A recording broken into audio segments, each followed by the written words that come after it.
இயேசு கிறிஸ்துவின் இனிய நாமத்தில் உங்களை வாழ்த்தி வரவேற்கிறேன். இன்றைக்கும் ஃபேபியன் சோஷலிசம்னா என்னன்னு பார்க்க போறோம். நிம்ரோத் அப்படின்னு சொன்ன உடனே இன்னைக்கு எத்தனை கிறிஸ்தவர்களுக்கு தெரியும்? அப்படியே தெரிஞ்சாலும் இவன் கர்த்தருக்கு முன்பாக பலத்த வேட்டைக்காரனா இருந்தான்னு ஆதியாகமம் 10:9 சொல்லுது. அதற்கு என்ன அப்படின்னு கேட்கலாம். முதல்ல இந்த நிம்ரோத் யாருன்னு தெரிஞ்சுக்கலாம். நோவாவுடைய 3 பிள்ளைகள்ல சபிக்கப்பட்ட பிள்ளையான காமோட வம்சத்துல வந்தவன் தான் இந்த நிம்ரோத். அது மட்டுமல்ல, கர்த்தருக்கு முன்பாக பலத்த வேட்டைக்காரனா இருந்தான்னு சொல்லும்போது மூல பாஷையாகிய எபிரேய மொழியில கர்த்தருக்கு எதிர்த்து நின்னான்னு அர்த்தம். அது மட்டுமல்ல, இவன்தான் அனைத்து மதங்களுடைய தகப்பன். ஜனங்களோட ஒரு உறவு வைக்கணும்னு தான் தேவன் விரும்பினாரு. ஆனா சர்வ வல்லமையுள்ள தேவனாகிய கர்த்தரை எதிர்த்து மதம்ன்ற ஒன்னை தொடங்கி அதன் மூலமா ஆணும் பெண்ணும் கர்த்தருடன் தனிப்பட்ட உறவை கொண்டிருப்பதிலிருந்து இந்த நிம்ரோத் பிரிச்சான். அவன் தொடங்கிய எல்லா மதங்களிலும் ஒரு தாய் மற்றும் ஒரு குழந்தைய வணங்குவது போல இருக்கும். பாபேல் கோபுரத்தை ஏன் கட்டினான் தெரியுமா?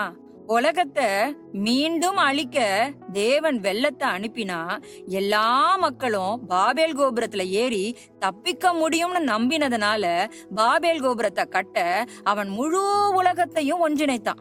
நிம்ரோத் மூலமா ஒரே மொழி, ஒரே தலைவன், ஒரே உலக அரசாங்கத்தை ஏற்படுத்தணும்ன்றதுதான் சாத்தானுடைய திட்டம்.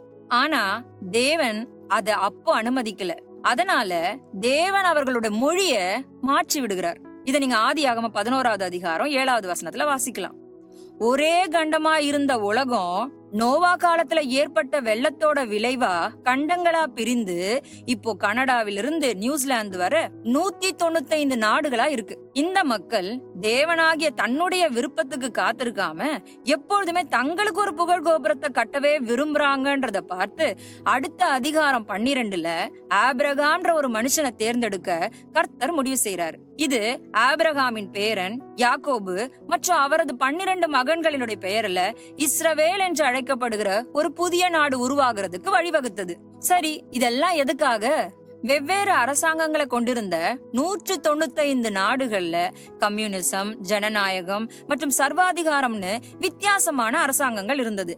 அன்றைய காலத்திலிருந்தே, அதாவது 4500 ஆண்டுகளுக்கு முன்பே சாத்தான் நிம்ரோத் மூலமா ஓர் உலக அரசாங்கத்தை தொடங்கி அதன் தலைவராக இருக்க விரும்பினான்.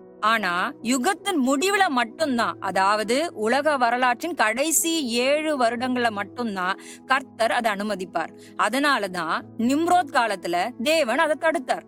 அந்த 7 வருட உபத்திரவம் அர்மகதான் யுத்தத்துல முடிவடையும். அந்த கிறிஸ்துவின் ராஜ்யத்துல இந்த கடைசி 7 ஆண்டு சர்வாதிகார ஆட்சியில தான் ஃபேபியன் சோஷலிசம் என்று அழைக்கப்படும் ஒரு கடுமையான சர்வாதிகாரம் வெளிப்படும்னு எதிர்பார்க்கப்படுது. ஒவ்வொரு குடிமகனும் அந்தி கிறிஸ்துவால எருசலேமின் 3வது தேவாலயத்திலிருந்து கண்காணிக்கப்படுவான்.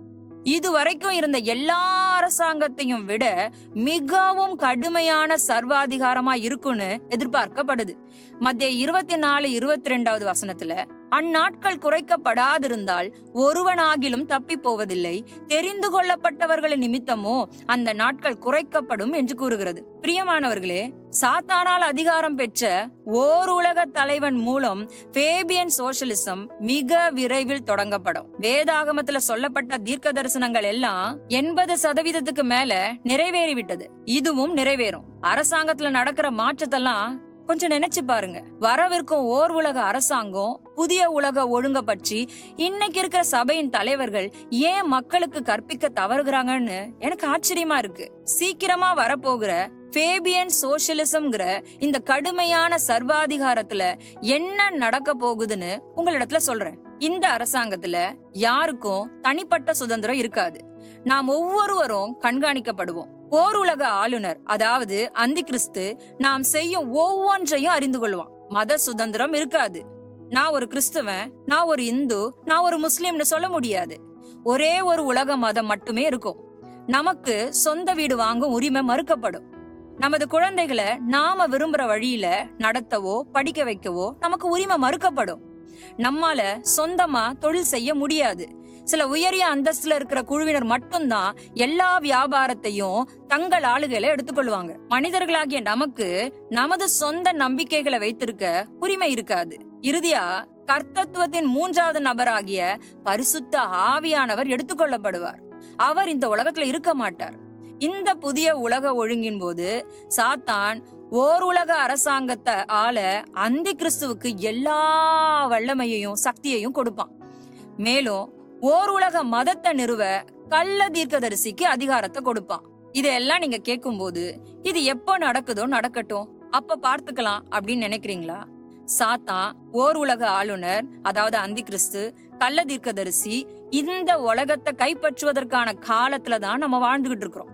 அந்த அந்தி கிறிஸ்து வெளிப்படுறதுக்கு முன்னாடி இயேசு கிறிஸ்துவை ஏற்றுக்கொண்டு கரைதிரை இல்லாம வேதத்தின்படி பரிசுத்தமா வாழ்ந்து கொண்டிருக்கிற மணவாட்டி சபைய இந்த உபத்திரவத்துல சிக்கி கொள்ளாம தன்னுடைய ரகசிய வருகையில் எடுத்துக்கொண்டு போக இயேசு கிறிஸ்து சீக்கிரம் வரப்போகிறார்.